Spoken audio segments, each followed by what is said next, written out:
আমি সাংগঠনিক সভা এনেধৰণেৰে ৰাজ্যখনৰ অন্যান্য সমষ্টিটো আমি কৰি আছোঁ।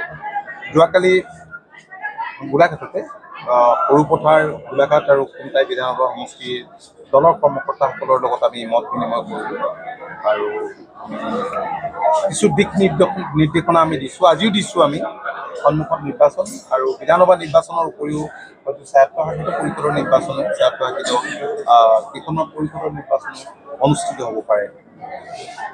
দলৰ কৰ্মীসকলক দলৰ সাংগঠনিক কাম কাজবোৰ ভালকৈ কৰিবৰ কাৰণে আমি আহ্বান জনাইছোঁ আৰু ইয়াৰ উপৰিও জনসাধাৰণক কমন পিপুলক কানেক্ট কৰিব পৰা কৰ্মসূচী ল'বৰ কাৰণে তেওঁলোকক আমি নিৰ্দেশনা আমি দিম। ভাল লাগিছে, কৰ্মীসকলৰ উৎসাহ দেখি আমি আনন্দিত হৈছোঁ। নিৰ্বাচিত প্ৰতিনিধি পঞ্চায়তৰ এইবাৰ শেহতীয়াকৈ পঞ্চায়ত নিৰ্বাচনত বিজয়ী প্ৰতিনিধি কেইবাগৰাকী পোৱা যায়। জিলা বুলি কথা নাই, কাৰণ হয় দলৰ জন্ম জেগা আপুনি ঠিকেই কৈছে, কিন্তু আমি সকলো ঠাইতে য'ত শিপা আছে, কাৰণ আপোনালোকে জানে যে দলে এটা সময়ত চৰকাৰ গঠন কৰিছিল 85-96 গতিকে শিপাডাল যিহেতু সকলোতে আছে, মই সকলোকে কৈছোঁ যে সাৰ পানী আপোনালোকে দিয়ক। এতিয়া বিভিন্ন ঠাইত সংবাদ মাধ্যমতে ওলাই আছে টিকেট বিচাৰিছে, প্ৰাৰ্থিত্ব বিচাৰিছে। বেয়া কথা নহয়, নিশ্চয় অধিকাৰ আছে, কিন্তু দলীয় শৃংখলা ভংগ নকৰাকৈ আগুৱাই গ'লেতো আমাৰ ক'বলগীয়া হয়তো ক'তোৱেই নাথাকিলেহেঁতেন। দুই এঠাইৰ বাহিৰে বাকীবিলাকত যিবিলাক মই দেখিছোঁ, প্ৰত্যক্ষ কৰিছোঁ, এয়া আচলতে বিদ্ৰোহ বা বিসম্বাদ একো নহয়। আমাৰ বিৰুদ্ধে একো নাই, বিসম্বাদ নহয়, এয়া আচলতে জাগৰণ। কৰ্মীসকল জাগৃত হৈছে। মই সকলোতে মই দেখিছোঁ, আজি মাজুলী গৈছোঁ, মাজুলী আলোচনাও কৰিলোঁ, সিদিনা গৈ মই অনুভৱ কৰিলোঁ কৰ্মীসকলে ভালকৈ কাম কৰক আৰু য'তে জিকাৰ সম্ভাৱনীয়তা আছে তাতে প্ৰাৰ্থিত্বৰ কথা আমি ডেফিনেটলি আমি চিন্তা কৰিম।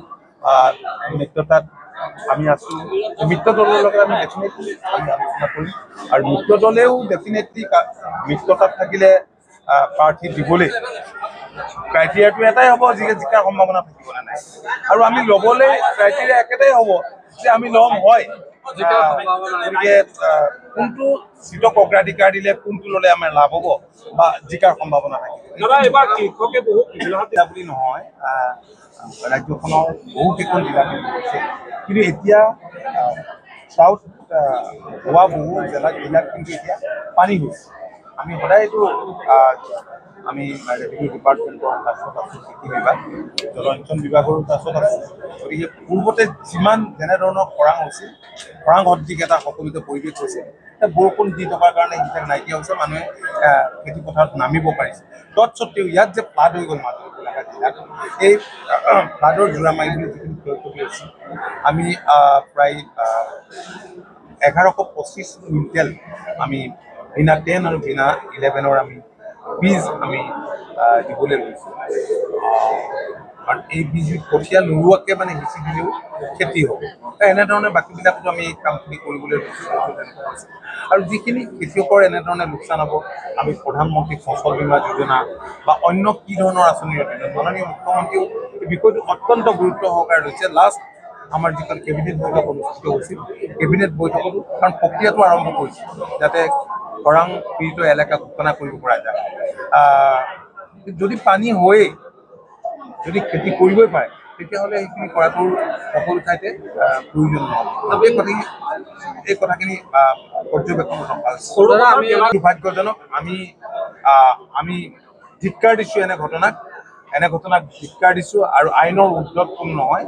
আৰু মাননীয় মুখ্যমন্ত্ৰীয়েও এনে আইন বিৰোধী কাৰ্য সহ্য নকৰে, কঠোৰ পদক্ষেপ ল'ব বুলি কৈছে। আৰু আমি জানিছোঁ ইতিমধ্যে আপোনালোকে প্ৰকাশ কৰিছে সংবাদ মাধ্যমত কেইজনমান ইয়াৰ সৈতে গ্ৰেপ্তাৰ হৈছে। আমি দুটা গুৰুত্বপূৰ্ণ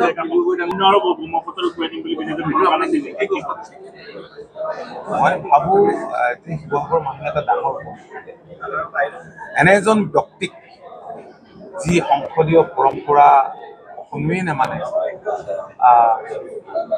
ৰাজহুৱা যিবিলাক আচৰণ, যিবিলাক কাম কাজ এজন জনপ্ৰতিনিধিৰ বাবে একেবাৰে শোভা নাপায়।